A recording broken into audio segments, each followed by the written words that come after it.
Livro de 6 Ulisses se revela a Telêmaco.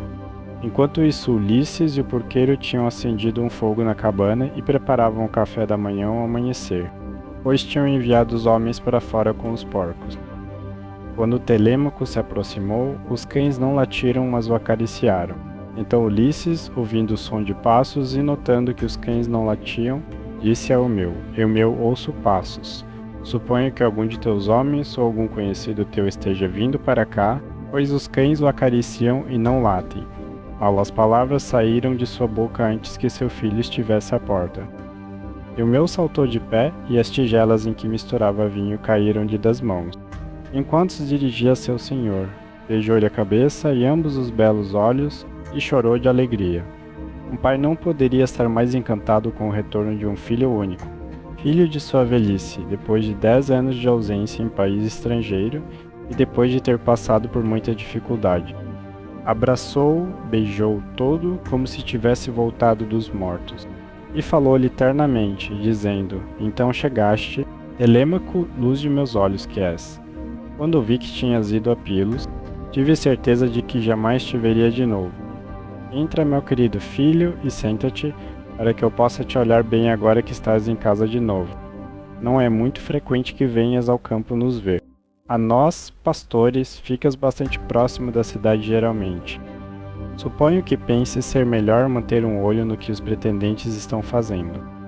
Assim seja, velho amigo, respondeu Telêmaco, mas venho agora porque quero te ver, e saber se minha mãe ainda está em seu velho lar ou se alguém mais se casou com ela. De modo que a cama de Ulisses fica sem roupa de cama e coberta de teias de aranha. Ainda está na casa, replicou Eumeu, se afligindo e partindo o coração, e nada fazendo além de chorar, tanto de noite quanto de dia continuamente. Ao falar, tomou a lança de Telêmaco, sobre o que atravessou um umbral de pedra e entrou. Ulisses se levantou de seu assento para lhe dar lugar ao entrar. Mas Telêmaco o deteve. Senta-te, estrangeiro. Disse ele, posso facilmente encontrar outro assento e há alguém aqui que o preparará para mim. Ulisses voltou a seu próprio lugar, e Eumeu espalhou um pouco de vegetação verde no chão, e atirou uma pele de ovelha por cima dela para Telêmaco se sentar. Então o porqueiro lhes trouxe travessas de carne fria, os restos do que tinham comido no dia anterior, e encheu os cestos de pão com pão o mais depressa que pôde. Misturou vinho também em tigelas de madeira de Hera, e tomou seu assento diante de Ulisses. Então puseram as mãos sobre as boas coisas que estavam diante deles, e assim que se fartaram de comer e beber, Telêmaco disse a Eumeu, velho amigo, de onde vem este estrangeiro, como sua tripulação o trouxe a Ítaca e quem eram eles, pois certamente não veio aqui por terra. A isso respondeste, ó porqueiro Eumeu, meu filho, hei de te dizer a verdade real. Diz que é cretense e que tem sido grande viajante.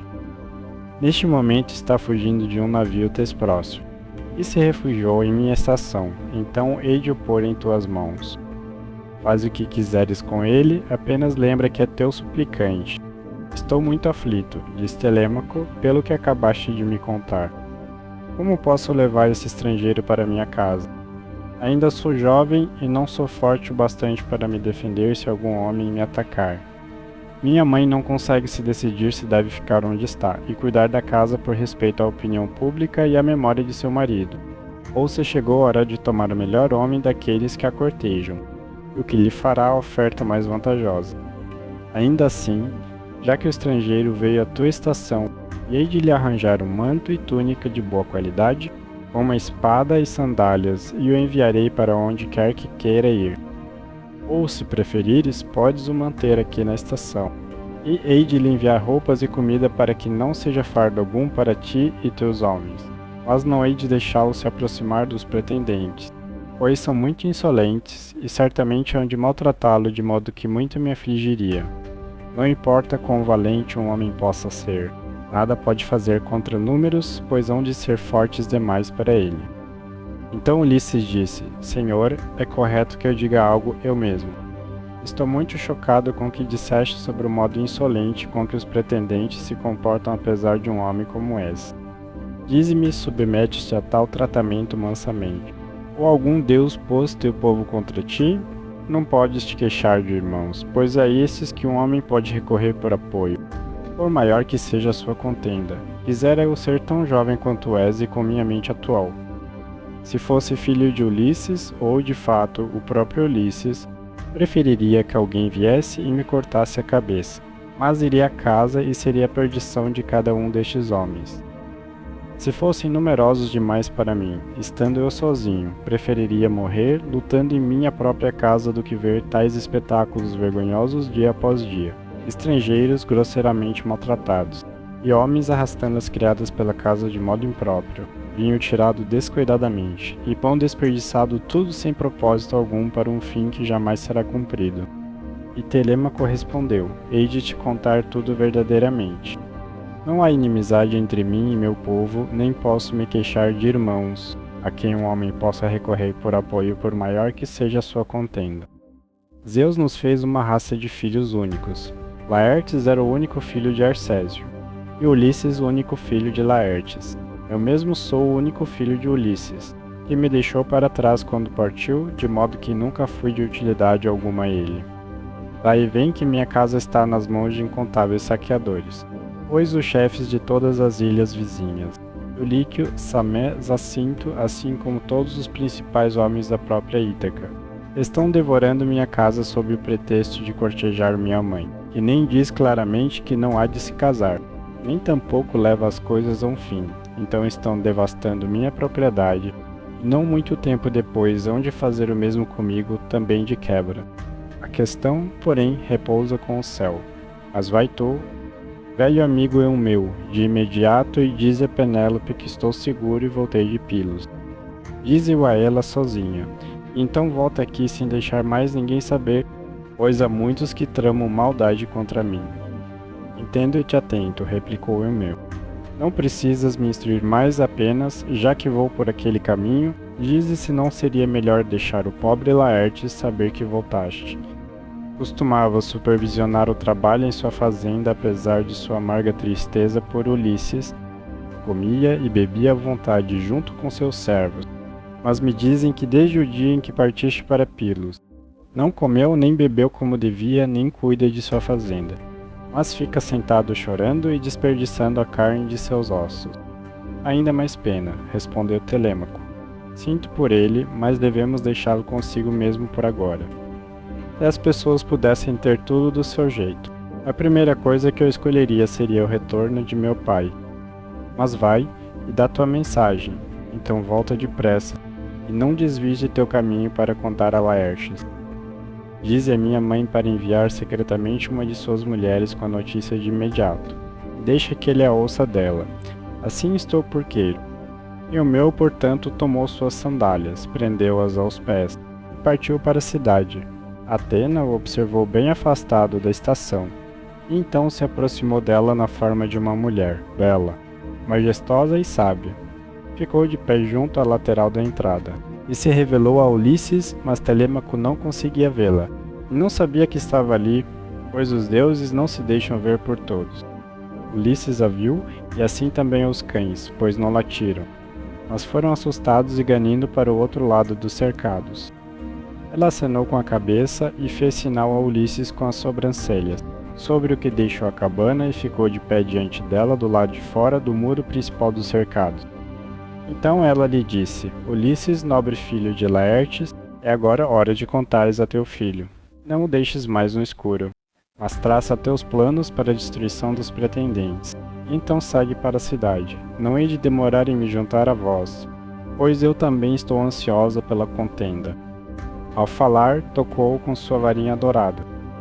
Primeiro lançou uma boa e limpa túnica e manto sobre seus ombros. Então o fez mais jovem e de porte mais imponente. Devolveu-lhe a cor, encheu-lhe as faces e deixou sua barba ficar escura de novo. Então foi embora e Ulisses voltou para dentro da cabana. Seu filho ficou atônito ao vê-lo e desviou os olhos com medo de estar olhando para um deus. Estrangeiro, disse ele, quão subitamente mudaste do que eras há um momento atrás. Estás vestido diferentemente e tua cor não é a mesma. És algum dos deuses que vivem no céu. Se assim for, Sê propício a mim até que eu possa te fazer devido sacrifício e oferendas de ouro trabalhado. Tem misericórdia de mim. E Ulisses disse: Não sou Deus algum, por que me tomarias por um? Sou teu pai por causa de quem te afliges e sofres tanto às mãos de homens sem lei. Ao falar, beijou seu filho, e uma lágrima caiu de sua face ao chão, pois retivera todas as lágrimas até agora. Mas Telêmaco ainda não conseguia acreditar que fosse seu pai, e disse: Não és meu pai, mas algum Deus me lisonjeia com esperanças vãs para que eu me aflija ainda mais depois. Homem mortal algum poderia por si mesmo conseguir fazer como fizeste, e te tornares velho e jovem num instante, a menos que um Deus estivesse com ele. A um instante eras velho e todo em trapos, e agora és como algum Deus descido do céu. Ulisses respondeu: Telêmaco, não deverias ficar tão imensuravelmente espantado por eu estar realmente aqui. Não há outro Ulisses que há de vir depois.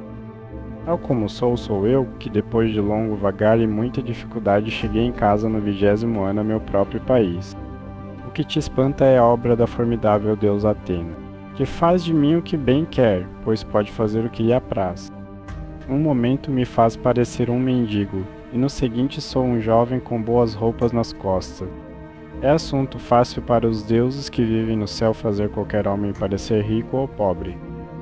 Ao falar, se sentou e Telêmaco lançou os braços em torno de seu pai e chorou. Ambos ficaram tão comovidos que gritaram alto como águias ou abutres de garras curvas que foram roubados de seus filhotes, ainda mal emplumados por camponeses. Assim piedosamente choraram, e o sol teria se posto sob seu luto se Telêmaco não tivesse subitamente dito: Em que navio, meu querido pai, tua tripulação te trouxe a Ítaca? De que nação diziam ser, pois não podes ter vindo por terra? Hei de te dizer a verdade, meu filho, replicou Ulisses, foram os feácios que me trouxeram aqui. São grandes marinheiros, e têm o hábito de dar escolta a qualquer um que alcance suas costas. Levaram-me sobre o mar enquanto eu estava profundamente adormecido, e me desembarcaram em Ítaca, depois de me dar muitos presentes em bronze, ouro e vestes. Estas coisas, pela misericórdia do céu, jazem escondidas numa caverna. E agora vim aqui pela sugestão de Atena para que possamos consultar sobre matar nossos inimigos. Primeiro, portanto, dá-me uma lista dos pretendentes, com seu número, para que eu saiba quem e quantos são. Posso então revolver o assunto em minha mente, e ver se nós dois podemos lutar contra todo o corpo deles nós mesmos, ou se devemos encontrar outros para nos ajudar. A isso Telêmaco respondeu: Pai, sempre ouvi de tua fama, tanto no campo quanto no conselho, mas a tarefa de que falas é muito grande. Fico intimidado só de pensar nela. 2 homens não podem se manter contra muitos e valentes. Não há apenas 10 pretendentes, nem 2 vezes 10, mas 10 muitas vezes. Hás de aprender seu número de imediato. Há 52 jovens escolhidos de Duliquio, e tem 6 servos, e Samé há 24. 20 jovens a que os Zacinto e 12 da própria Ítaca, todos bem-nascidos. Tem consigo um servo, Medonte um bardo e 2 homens que sabem trinchar a mesa. Se enfrentarmos números como este, podes ter razão amarga para lamentares tua vinda, e tua vingança. Vê se não podes pensar em alguém que estaria disposto a vir nos ajudar. Escuta-me, replicou Ulisses, e pensa se Atena e seu pai Zeus parecem insuficientes, ou se devo tentar encontrar mais alguém também. Aqueles que nomeaste, respondeu Telêmaco, são um par de bons aliados, pois embora habitem bem alto entre as nuvens, têm poder tanto sobre deuses quanto homens. Esses 2, continuou Ulisses, não hão de ficar muito longe da contenda, quando os pretendentes e nós travarmos luta em minha casa. Agora, portanto, volta para casa cedo amanhã de manhã, e anda entre os pretendentes como antes. Mais tarde o porqueiro me levará à cidade disfarçado de miserável velho mendigo. Se os vires me maltratando, endurece teu coração contra meus sofrimentos, ainda que me arrastem para fora da casa pelos pés. Ou me atirem coisas, olha e nada faças além de tentar gentilmente fazê-lo se comportar mais razoavelmente. Mas não hão de te escutar, pois o dia de sua conta está próximo. Além disso digo, e guarda isto em teu coração: Quando Atena o puser em minha mente, hei de acenar com a cabeça para ti. E ao me ver fazer isso, deves recolher toda a armadura que estiver na casa e escondê-la no depósito forte. Faze alguma desculpa quando os pretendentes te perguntarem por que a estás removendo. Dize que a levaste para fora do caminho da fumaça, visto que já não é o que era quando Ulisses partiu, mas ficou suja e enegrecida de fuligem. Acrescenta a isso mais particularmente que temes que Zeus os incite a brigar sobre seu vinho, e que possam se fazer algum mal que possa desonrar tanto o banquete quanto o cortejo, pois a visão de armas às vezes tenta as pessoas a usá-las. Mas deixa uma espada e uma lança cada para ti e para mim, e um par de escudos de couro de boi para que possamos agarrá-los a qualquer momento. Zeus e Atena então logo hão de acalmar esta gente. Há também outro assunto, se és de fato meu filho, e meu sangue corre em tuas veias, não deixes ninguém saber que Ulisses está dentro da casa, nem Laertes, nem tampouco o porqueiro, nem nenhum dos servos, nem sequer a própria Penélope. Deixa que só tu e eu exploremos as mulheres, e façamos também prova de alguns dos outros servos homens, para ver quem está de nosso lado e cuja mão está contra nós. Pai, replicou Telêmaco, hás de vir a me conhecer aos poucos, e quando o fizeres, hás de descobrir que sei guardar teu conselho. Não creio, porém, que o plano que propões há de se sair bem para nenhum de nós. Pensa nisso, levará muito tempo para percorrermos as fazendas e explorarmos os homens, e todo esse tempo os pretendentes hão de desperdiçar tua propriedade com impunidade e sem remorso. Prova as mulheres por todos os meios para ver quais são desleais e quais inocentes, mas não sou a favor de percorrer e testar os homens. Podemos atender a isso mais tarde se realmente tiveres algum sinal de Zeus de que há de te apoiar. Assim conversaram, e enquanto isso o navio que trouxera Telêmaco e sua tripulação de Pilos alcançara a cidade de Ítaca. Quando entraram no porto, puxaram o navio para a terra. Seus servos vieram e lhes tomaram a armadura deixaram todos os presentes na casa de Clício. Então enviaram um servo para dizer a Penélope que Telêmaco fora ao campo, mas enviaram o navio à cidade para evitar que ficasse alarmado e infeliz. Este servo e o meu por acaso se encontraram quando ambos estavam na mesma missão de ir contar a Penélope. Quando chegaram à casa, o servo se levantou e disse à rainha na presença das damas de companhia: Meu filho, senhora, já voltou de Pilos.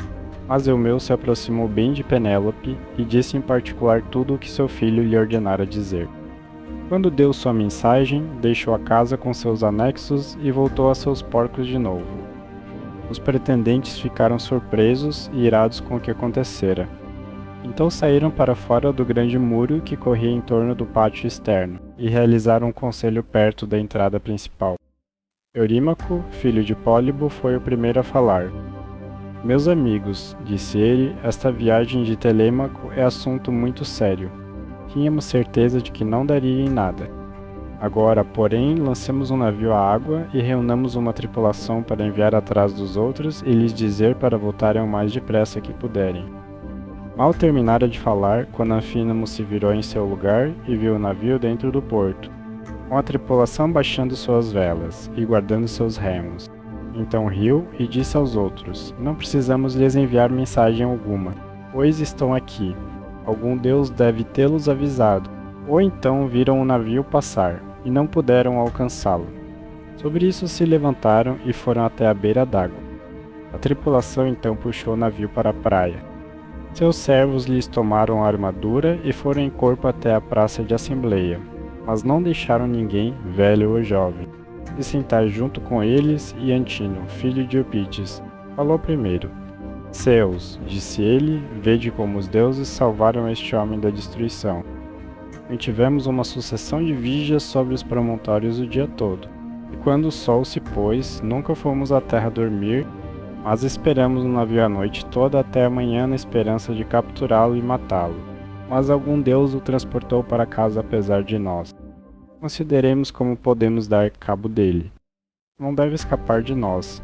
Nosso negócio nunca é provável de se concretizar enquanto estiver vivo, pois é muito astuto e o sentimento público de modo algum está todo do nosso lado. Devemos nos apressar antes que possa convocar os aqueus em assembleia. Não perderá tempo em fazê-lo, pois estará furioso conosco, e dirá a todo mundo como tramamos matá-lo, mas falhamos em pegá-lo. O povo não há de gostar disso quando vier a sabê-lo. Devemos garantir que não nos façam mal algum, nem nos expulsem de nosso próprio país para o exílio. Tentemos apanhá-lo, seja em sua fazenda longe da cidade, seja na estrada até aqui. Então podemos dividir sua propriedade entre nós e deixar sua mãe e o homem que se casar com ela ficarem com a casa. Se isto não vos agrada e desejais que Telêmaco continue a viver e mantenha a propriedade de seu pai, então não devemos nos reunir aqui e devorar seus bens deste modo. Mas devemos fazer nossas ofertas a Penélope, cada um de sua própria casa. E ela pode se casar com o homem que der mais por ela, e a cuja sorte cabe conquistá-la. Todos guardaram silêncio até que Anfínomo se levantou para falar. Era filho de Niso, que era filho do rei Aretias, e era o principal entre todos os pretendentes da produtora de trigo e bem gramada ilha de Duliquio. Sua conversa, além disso, era mais agradável a Penélope do que a de qualquer um dos outros pretendentes, pois era homem de boa disposição natural. Meus amigos, disse ele, falando-lhes claramente e com toda a honestidade, não sou a favor de matar Telêmaco. É coisa hedionda matar alguém de sangue nobre.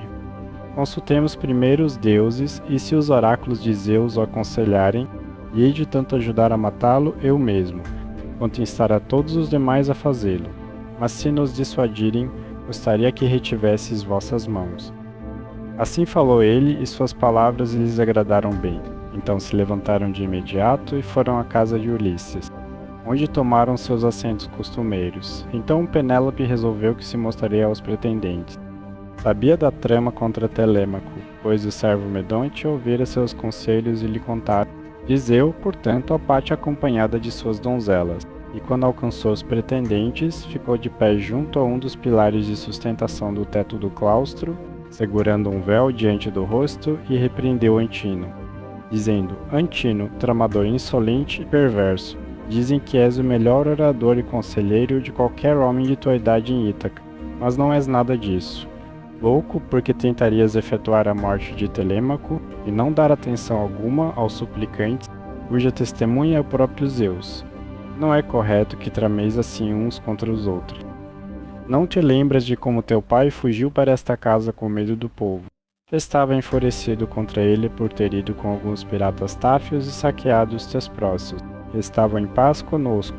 Quiseram despedaçá-lo e devorar tudo o que tinha, mas Ulisses deteve suas mãos embora estivessem enfurecidos, e agora devora a sua propriedade sem pagar por ela. E me partes o coração cortejando sua esposa e tentando matar seu filho. Deixa de fazer isso e detém os outros também.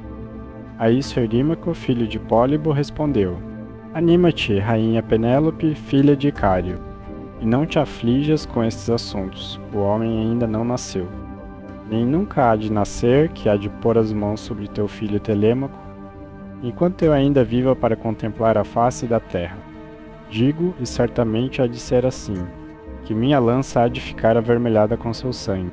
Pois muitas vezes Ulisses me tomou em seus joelhos, ergueu vinho meus lábios para eu beber, e pôs pedaços de carne em minhas mãos. Portanto, Telêmaco é de longe o mais querido amigo que tenho, e nada tem a temer das mãos de nós, pretendentes.